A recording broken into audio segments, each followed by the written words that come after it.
আসসালামু আলাইকুম রহমতুল্লাহি ওবরকাতুহু।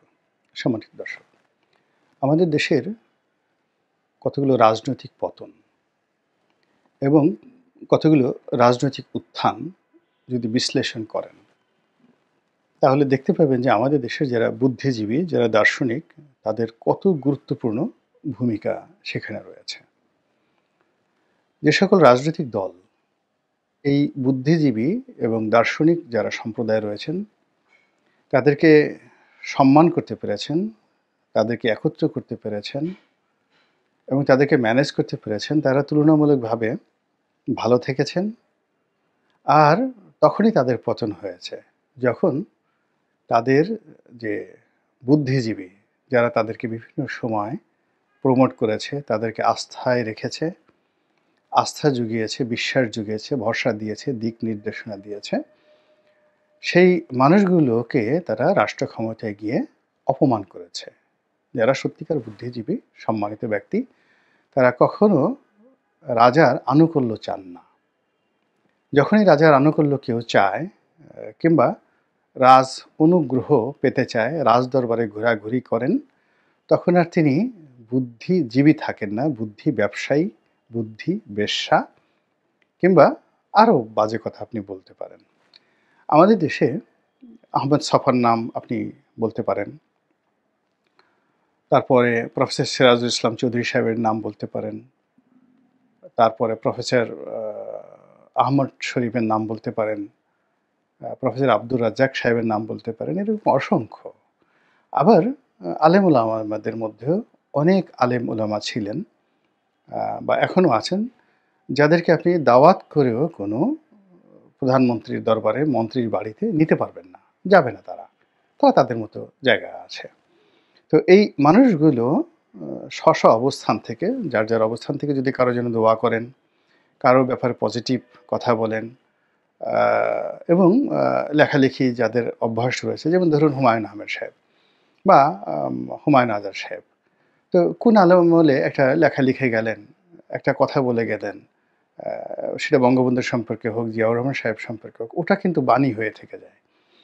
যেমন জিয়াউর রহমান সাহেব দেয়াল পত্রিকাতে, দেয়াল উপন্যাসে হুমায়ুন আহমেদ বলেছেন যে তিনি যখন ক্ষমতায় এলেন, ওই বছরটা অসাধারণ সুন্দর একটা বছর ছিল। প্রকৃতি সে বছর বাংলাদেশের প্রতি তার যে আশীর্বাদ, সেটাকে বর্ষণ করেছিল। একটা বন্যা হয়নি তার শাসনামলে, একটা খরা হয়নি, এবং তিনি যে একজন ভালো মানুষ ছিলেন, প্রকৃতির এই কর্মকাণ্ড দ্বারাই বোঝা গেছে। আর কিছু বলার দরকার নাই। মির্জা ফখরুল সাহেব যদি ১০০০ বছর বসে সেই পল্টনের জিয়াউর রহমান সাহেবের প্রশংসা করেন, তার চেয়ে এই যে হুমায়ুন আহমেদ তার বইতে যে মাত্র ৪-৫টি বাক্য লিখে গেছেন জিয়াউর রহমান সম্পর্কে, ওটাই তার জন্য অমর হয়ে থাকবে মহাকালে। কিংবা বঙ্গবন্ধু সম্পর্কে আওয়ামী লীগের লোকজন যদি ১০০০ বছর পল্টনে বলে, পল্টনে এসে বক্তৃতা দেয়, কাজ হবে না। কিন্তু ওই যে যতদিন রবে পদ্মা মেঘনা যমুনা বহমান, গৌরী বহমান, ততদিন, কবিতাটা আমার এই মুহূর্তে মনে আসতেছে না, বঙ্গবন্ধু শেখ মুজিবুর রহমান, এরকম একটা কবিতা লেখা আছে। অথবা শুনো একটি মুজিবরের তরে লক্ষ মুজিবর, এই যে গানটা বিখ্যাত, সেই গান, এগুলো হাজার হাজার বছর ধরে বাংলাদেশে শেখ মুজিবুর রহমান বঙ্গবন্ধুকে বাঁচিয়ে রাখবে। তো এই কাজগুলো শেখ হাসিনার জন্য কেউ করেননি, এই কাজগুলো খালেদা জিয়ার জন্য কেউ করেননি, তারেক রহমান সাহেবের জন্য হয়নি, জয়ের জন্য হয়নি, এমনকি এরশাদ সাহেবের জন্য হয়নি। ফলে তারা রাজনীতিতে অমরত্ব লাভ করতে পারেননি এবং পারবেনও না, কোনো অবস্থাতে পারবে না। তারা জনপ্রিয়, তারা জনপ্রিয় এবং তাদের অবর্তমানে তাদেরকে ভুলে যাবে মানুষ। কিন্তু দার্শনিকরা যাদেরকে নিয়ে কথা বলেছেন, যাদেরকে নিয়ে লিখেছেন, যাদের সঙ্গে সময় কাটিয়েছেন, সেই মানুষগুলোই অমর হয়ে আছে। নেপোলিয়ন বোনাপার্টের সঙ্গে বিটোভেনের দেখা হয়েছিল। তো এটা একটা অমর কাহিনী, অমর কাহিনী। কিংবা পাবলো দ্বিতীয় বিশ্বযুদ্ধের সময় পাবলো পিকাসো, সেই জার্মান জেনারেলের সঙ্গে দেখা হয়েছে, ওটা একটা ইতিহাস, সবসময় একটা ইতিহাস। এরকম দার্শনিক, সাহিত্যিক যারাই কোনো রাজা-বাদশার সাথে থেকেছেন, রাজা-বাদশার কাছে গিয়েছেন, তার অমরত্ব তৈরি করে ফেলেছেন। আবুল ফজল না হলে, ফৈজি না হলে, টোডরমল না হলে আকবর সৃষ্টি কোনোদিন হতেন না, কোনোদিন হতেন না, এরকম। যাই হোক, যেটা বলছিলাম যে ধরুন ৯৬ সনে বিএনপির যে পতন হলো, বিএনপির পতন হলো, পতনের মূল কারণ ছিল যে বিএনপিকে ক্ষমতায় আনার জন্য আ শেখ হাসিনা রক্তচক্ষুকে উপেক্ষা করে ১৯৯৬ থেকে ২০০১ পর্যন্ত যে সমস্ত লোকজন, দার্শনিক, কবি, সাহিত্যিকরা, সম্মানিত ব্যক্তিরা যে লড়াই করেছেন, সংগ্রাম করেছেন এবং কোনোদিন বিএনপির সভা সমিতি সেমিনারে যাননি। যার, যার অবস্থানে থেকে তারা এই কাজগুলো করেছেন। এই মানুষগুলো পুরো বিএনপির জমানাতে সম্মানিত হননি, বিএনপি তাদেরকে ওন করতে পারেনি। তো বিএনপি যাদেরকে ওন করেছেন তারা লেখাপড়া নাই, দুর্নীতিবাজ, চরিত্রহীন, দেশ-বিদেশে টাকা পাচার করা থেকে শুরু করে নব্যধনী, ব্যবসা-বাণিজ্য, এটা করো, ওটা করো, হাজারো রকম টাউট বাটপারদের একটা কবলে পড়ে গিয়ে দেখা গেল ২০০৬ সনে ক্ষমতা হারালো। এরপরে 1-11 এলো। 1-11 এর কারোর সঙ্গেই কোনো এরকম জ্ঞানী, গুণী, বুদ্ধিজীবী লোকজনের কোনো সম্পর্কই ছিল না। যারা ছিল এরা ভাড়াটিয়া বুদ্ধিজীবী বা ভাড়াটিয়া যারা লোকজন আছে। কিন্তু সত্যিকার অর্থে মঈনুদ্দিন ফখরুদ্দিন সাহেব গিয়ে কোনো সম্মানিত ব্যক্তির সঙ্গে দেখা করেছেন, কথা বলেছেন, বুদ্ধি নিয়েছেন, পরামর্শ নিয়েছেন বা তাদের কোনো সংবর্ধনা দিয়েছেন রাষ্ট্রীয়ভাবে, এরকম কোনো ঘটনা কিন্তু আমরা দেখিনি। ফলে তারা টিকতে পারেনি। শেখ হাসিনার ক্ষমতায় আসার পেছনে সেই যে ২০০১ থেকে ২০০৯ পর্যন্ত পুরো জনমত গঠন করার ক্ষেত্রে সবচেয়ে বেশি গুরুত্বপূর্ণ ভূমিকা পালন করেছে কয়েকটি পত্রিকা, তার মধ্যে জনকণ্ঠ। এবং জনকণ্ঠের তোয়াব খান সাহেব, মুনতাসির মামুন, এবিএম মূসা, আবেদ খান, এরকম যারা কলাম লিখে লিখে পুরো সময়টিকে বিএনপির জীবনকে তছনছ করে দিয়েছে এবং আওয়ামী লীগের জন্য একটা উইন্ডো তৈরি করে দিয়েছেন। এবং প্রফেসর আনিসুজ্জামান থেকে শুরু করে আরও অনেকে, এর প্রত্যেকটা মানুষ বিএনপির বিরুদ্ধে কাজ করেছেন এবং বিএনপির বিরুদ্ধে যে তারা কাজ করেছেন বিএনপি কিন্তু বুঝতেও পারেনি। আবার আওয়ামী লীগের পক্ষে কাজ করেছে আওয়ামী লীগের যারা অনর্বর মস্তিষ্ক, তারাও বুঝতে পারেনি। ফলে আওয়ামী লীগ ক্ষমতায় এসে এই মানুষগুলো প্রায় সবাইকেই তারা আহত করেছে, ব্যথিত করেছে, অনেককে ডেকে নিয়ে অসম্মান করেছে, অমর্যাদা দিয়েছে। ফলে দেখুন এই যে আওয়ামী লীগের পেছন থেকে যখন বুদ্ধিজীবীরা সরে গিয়েছে, সেই বুদ্ধিজীবীরা সরে যাওয়ার ফলে কি হলো, আওয়ামী লীগের সাথে বুদ্ধিজীবী হিসেবে মোহাম্মদ আরাফাতের আগমন ঘটেছে, বুদ্ধিজীবী হিসেবে সুভাষ সিংহ রায়ের আগমন ঘটেছে। তারপরে এখানে বুদ্ধিজীবী হিসেবে ফারজানা রূপার আগমন ঘটেছে, বুদ্ধিজীবী হিসেবে আর কার নাম বলবো, মোজাম্মেল বাবুর আগমন ঘটেছে, নাইমুল ইসলাম খানের আগমন ঘটেছে। মাশাআল্লাহ, তাদের সম্পর্কে আপনার এখন তো মুন্নিসার আগমন ঘটেছে, তাদের সম্পর্কে আপনার আমার কিছুই বলার দরকার নাই। আল্লাহর আরশে আজিম পর্যন্ত তাদের আমলনামা ভারী হয়ে গেছে আর কি। এর ফলে কি হলো, যারা সত্যিকার অর্থে জাত বুদ্ধিজীবী এবং দার্শনিক আওয়ামী লীগের যারা লোকজন, তারা শেখ হাসিনা থেকে ক্রমশ দূরে সরে গেছে এবং তার ঘনিষ্ঠ বন্ধু যাকে বলা হয় নির্মলেন্দু গুণ, তিনিও কার্যত পক্ষে গণভবনের ছায়া মাড়াতেন না। তার শিক্ষক প্রফেসর আনিসুজ্জামান চোখের পানি ফেলেছেন এরকম। এবং এই যে এখন পাপনকে আমরা অনেকে গালাগালি করি, পাপনের বাবা জিল্লুর রহমান, তিনি চোখের পানি ফেলেছেন। আওয়ামী লীগের জন্য জিল্লুর রহমানের যে অবদান, কেন চোখের পানি ফেলেছেন এটা জানেন, অনেকেই জানেন, চোখের পানি ফেলেছেন। তারপর আব্দুস সামাদ আজাদ সাহেব চোখের পানি ফেলেছেন, সুরঞ্জিত সেনগুপ্ত চোখের পানি ফেলেছেন, তারপর মতিয়া চৌধুরী চোখের পানি ফেলেছেন, তুফাইল আহমেদ সাহেব জীবিত আছেন, গিয়ে দেখেন কিভাবে কাঁদেন, আব্দুর রাজ্জাক সাহেব চোখের পানি ফেলেছেন। মানে যারা political theologist, political master, political scientist, এর বাইরে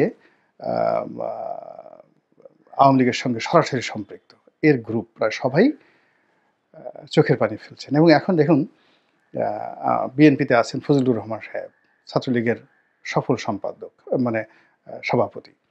কিভাবে তার কান্না, হাবিবুর রহমান হাবিবের কান্না, এই মানুষগুলো না থাকলে শেখ হাসিনা বাংলাদেশে তার রাজনীতি এই পর্যায়ে আসতই না। সবচেয়ে দুঃসময়গুলোতে যে মানুষগুলো, এই সুলতান মোহাম্মদ মনসুর, হাবিবুর রহমান হাবিব, তারপরে ফজলুর রহমান, তারপরে ফজলুস চুন্নু, সেই আমাদের ফরিদপুরের যে বাহলুল মজলুম চুন্নু, ওই যে আখতারুজ্জামান, ডাকসুর ভিপি, সাবেক ভিপি আখতারুজ্জামান, এদের যে ভূমিকা আনবিলিভেবল। তারা সবাই কেঁদেছে। ছাত্রলীগের জন্য যারা জীবন দিয়েছে, আপনি বলেন হান্নান, ওই সন্ত্রাসী হান্নান লিয়াকত সন্ত্রাসী, কিংবা হেমায়েতুল্লাহ আরঙ্গ, আপনি জানেন যে প্রতিটা মুহূর্তে জীবনটা তারা হাতে নিয়ে এই দলকে তারা রক্ষা করেছে। কিন্তু দল ক্ষমতায় এসে হঠাৎ অলি আল্লাহ হওয়ার চেষ্টা করেছে, এবং যে সন্ত্রাস দিয়ে ক্ষমতা এসে সেই সন্ত্রাস তাদেরকে পুনর্বাসিত না করে তাদেরকে ভ্যানিশ করে দিয়েছে। হান্নানকে উধাও করে দেওয়া হয়েছে, লিয়াকতকে ক্রস ফায়ারে দিয়ে দেওয়া হয়েছে, কোথায় গেছে তার কোনো খোঁজ খবর নেই। তো এই সকল অভিশাপের কারণে কিন্তু দেখেন ধীরে ধীরে ধীরে ধীরে আওয়ামী লীগের মতো একটা রাজনৈতিক দল কোন পর্যায়ে পৌঁছে গেছে। বিএনপির ক্ষেত্রে একই অবস্থা প্রযোজ্য। এখন আপনি বিএনপির দিকে তাকান তো, বিএনপির মানে দালালি করে না, বা তারেক রহমান সাহেবের দালালি করেন না, দলীয় কোনো পদ পদবি চান না, মনোনয়ন চান না, তারপরে কোনো কিছুই চান না, এরকম একজন সিঙ্গেল বুদ্ধিজীবী বাংলাদেশে আছে? এরকম দেখান তো বিএনপিকে ভালো বুদ্ধি দেয়, পরামর্শ দেয়, এবং তার সঙ্গে বিএনপির সম্পর্ক আছে। ফলে কি হচ্ছে, বিএনপি এই যে একটা পরিবর্তিত পরিস্থিতিতে আনপ্ল্যান্ড অবস্থায় তারা কিন্তু হাবুডুবু খাচ্ছে। বিএনপির বিপদের দিনের, প্রচণ্ড বিপদের দিনের যারা বন্ধু ছিল, যেমন ধরুন ডক্টর বি চৌধুরী কিংবা কর্নেল অলি, এই মানুষগুলো বিএনপির প্রতিষ্ঠার সঙ্গে, কিংবা মেজর জেনারেল শিশু, জেনারেল শিশু, এই মানুষগুলো কোথায়? মানে জিয়াউর রহমানের হাতকে শক্তিশালী করার জন্য সাংগঠনিকভাবে, তারপর শেষে রাষ্ট্রীয়ভাবে যে মানুষগুলো জীবন দিয়েছেন, সারাটা জীবন শেষ করে দিয়েছেন, সে মানুষগুলো বিএনপির ধারের কাছে এখন নেই। আবার নতুন প্রজন্মের মধ্যেও এমন একজন লোক নেই। ফলে কি হলো দেখুন, এরকম একটা সুযোগ, একটা ঐতিহাসিক সুযোগ বিএনপি গ্রহণ করতে পারছে না। তারা শুধু ডানে যাচ্ছে, বামে যাচ্ছে, এবং যদি কোনো কারণে তারা নির্বাচিত হয়, তাহলে এখন যে অবস্থা আছে তার চেয়ে অবস্থা ভালো হবে বলে আমার কাছে মনে হচ্ছে না। তো যেটা বলছিলাম, এই যে এত লম্বা ভূমিকা মূলত ডক্টর ইউনূসের জন্য। ডক্টর ইউনূসের সবচেয়ে ঘনিষ্ঠজন হওয়া উচিত ছিল এদেশের দার্শনিক, ভারতের দার্শনিক, পাকিস্তানের দার্শনিক। এর কারণ হলো রাজনীতিতে, সমাজে, রাষ্ট্রে সবচেয়ে ঊর্ধ্বস্তরের মানুষ হলেন দার্শনিক সম্প্রদায়, যারা চিন্তক, রাষ্ট্রচিন্তক বা যে কোনো বিষয় চিন্তক, দার্শনিক, দর্শন শাস্ত্র যারা চর্চা করেন। এরা এই আর্য যুগ থেকেই, তাদেরকে বলা হতো ব্রাহ্মণ, তাদেরকে বলা হতো ব্রাহ্মণ। তো ব্রাহ্মণ মানে কখনো রাজা হতেন না, রাজা ক্ষত্রিয় বংশ থেকে হতেন, যোদ্ধাদের থেকে হতেন, কিন্তু ব্রাহ্মণদের পরামর্শ ছাড়া রাজকার্য রাজা চালাতে পারতেন না। অসাধারণ একটা ক্ষমতার ভারসাম্যের কারণে হাজার হাজার বছর ধরে এই যে একটা ধর্ম টিকে আছে, আর সেই একটা রাষ্ট্র ব্যবস্থা, তারা সেই আর্য যে রাষ্ট্র ব্যবস্থা সারা দুনিয়াতে শ্রেষ্ঠতম রাষ্ট্র ব্যবস্থা, যেখানে দার্শনিকদেরকে সর্বোচ্চ অবস্থানে রাখা হয়েছে। আপনি অটোমান ডাইনেস্টির কথা চিন্তা করেন, কিংবা ইসলামিক খিলাফতের কথা চিন্তা করেন, তো সেখানে মজলিসে শুরা নামক একটি সংগঠন ছিল, যারা সুলতানের বিচার করতে পারতেন, সুলতানকে মৃত্যুদণ্ড দিতে পারতেন, খলিফাকে অবৈধ ঘোষণা করতে পারতেন। এবং যিনি এই দলের মধ্যে যারা ছিলেন, কেউ শাইখুল, যাদেরকে বলা হতো শাইখুল আলম, তারপরে কাজী উল কুজ্জা, তথা যিনি প্রধান বিচারপতি তিনি, এবং যিনি ধর্মীয় প্রধান শাইখুল আজম তিনি। তো এরকম একটা বিশাল গ্রুপ নিয়ে যে একটা মজলিসে শুরা, উচ্চপদস্থ মজলিসে শুরা ছিল এবং যেটা আংশিক হলেও এখনো সৌদি আরবে আছে এবং আংশিক হলেও এখনো মিশরে আছে। মিশরে আল আজহার বিশ্ববিদ্যালয়ের যিনি আ খতিব বা যিনি গ্র্যান্ড মুফতি, তাদেরকে বলা হয় গ্র্যান্ড মুফতি। আ তিনি ওখানকার শারিয়া কোর্টের চিফ জাস্টিস। তিনি কিন্তু আ যেকোনো রায়কে বাদ দিতে পারেন এবং রাষ্ট্রীয় প্রেসিডেন্টের পরে তিনি ২য় গুরুত্বপূর্ণ ব্যক্তি। অন্যদিকে আরাফাতের ময়দানে যিনি ইমামতি করেন গ্র্যান্ড মুফতি সৌদি আরবে। এখনও তিনি বসে থাকেন আর বাদশাহ যুবরাজ এসে তার হাত চুম্বন করে। এই যে বাদশাহ এখন সালমান আছেন বা মোহাম্মদ বিন সালমান আছেন, ওখানে যিনি এখন গ্র্যান্ড মুফতি আছেন, অন্ধ এক ভদ্রলোক। তো তিনি বসে থাকেন, তার সামনে গিয়ে তার হাত চুম্বন করেন। তাকে কিন্তু গিয়ে রাজদরবারে কখনো দেখা যায় না। তিনি রাজার সাথে দেখা করতে গেছেন, এরকম কোনো ঘটনা নাই। রাজাই বা যুবরাজা তার সঙ্গে দেখা করতে আসেন।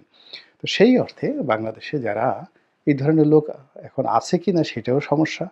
যদি ২-৪ জন থাকেন, ২-৪-১০ জন থাকেন বা দেশের বাইরে যারা আছেন, তো এদের সঙ্গে ডক্টর মোহাম্মদ ইউনূসের বন্ধুত্ব হওয়া উচিত ছিল সবচেয়ে বেশি। কিন্তু দুর্ভাগ্যজনক হলেও সত্ত্বেও যে এরকম একজন লোককেও তার পাশে দেখা যাচ্ছে না। ফলে কি হচ্ছে? যা হওয়ার তাই হচ্ছে। বঙ্গবন্ধুর জামানাতে অনেক ব্যর্থতা ছিল, কিন্তু সেখানে এই যে এখন জায়েদুদ্দিনের শফিক রহমানের বাবা সাইদুর রহমান, পল্লীকবি জসীমউদ্দিন, তো এই সমস্ত মানুষ যখন বঙ্গবন্ধুর কাছে যেতেন, তিনি চেয়ার ছেড়ে দাঁড়িয়ে যেতেন। খানে সবুরের মতো মানুষ, ফজলুল কাদের চৌধুরীর মতো মানুষ, এদের নাম শুনলে বঙ্গবন্ধু মানে সম্ভ্রম দাঁড়িয়ে যেতেন। তার রাজনৈতিক গুরু সেই মাওলানা ভাসানী, তিনি গিয়ে নিজে সন্তোষে তার সাথে দেখা করে আসতেন এবং তিনি যখন যেতেন, তিনি এই ভাসানীর যে স্ত্রী আলেমা ভাসানী, তাকে পা ধরে সালাম করতেন। এখন এই যে কালচারগুলো, এই কালচারগুলো নাই। যখনই একটা লোক চেয়ারে বসছে, পা দুটো সে সামনে বাড়িয়ে রাখবে এবং সবাই তাকে সালাম করবে। এই যে কালচার, এই কালচারের ফলে কি হচ্ছে? কর্মে বরকত হচ্ছে না, সফলতা হচ্ছে না এবং এখানে দার্শনিকতার কোনো বয়স নেই।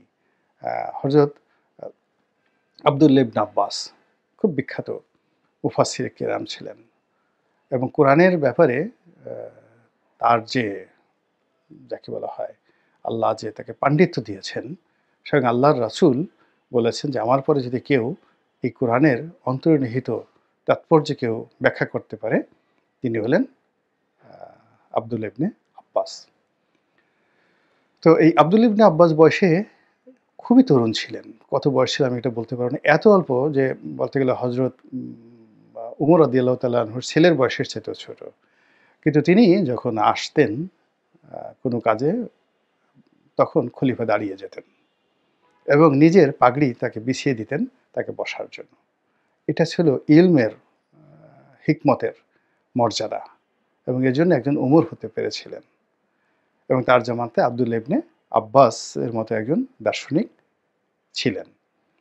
একইভাবে আরও অনেক কথা বলা যাবে। তো এই বিষয়টি এখন দেখা যাচ্ছে না। গণভবনে নাই, বঙ্গভবনে নাই। সবাই আছে, গান আছে, বাজনা আছে, শিল্পী আছে, নৃত্যশিল্পী আছে, জেনাকার আছে, ব্যভিচারী আছে, চোর আছে, গুন্ডা আছে, ডাকাত আছে, চোরা কারবারি আছে, কিন্তু কোনো দার্শনিক, কোনো অলি আল্লাহ, কোনো গাউস কুতুব ওই জায়গাগুলোতে নেই। আল্লাহ আমাদের সবাইকে হেদায়েত দান করুন এবং হেফাজত করুন। আসসালামু আলাইকুম ওয়া রাহমাতুল্লাহি ওয়া বারাকাতুহু।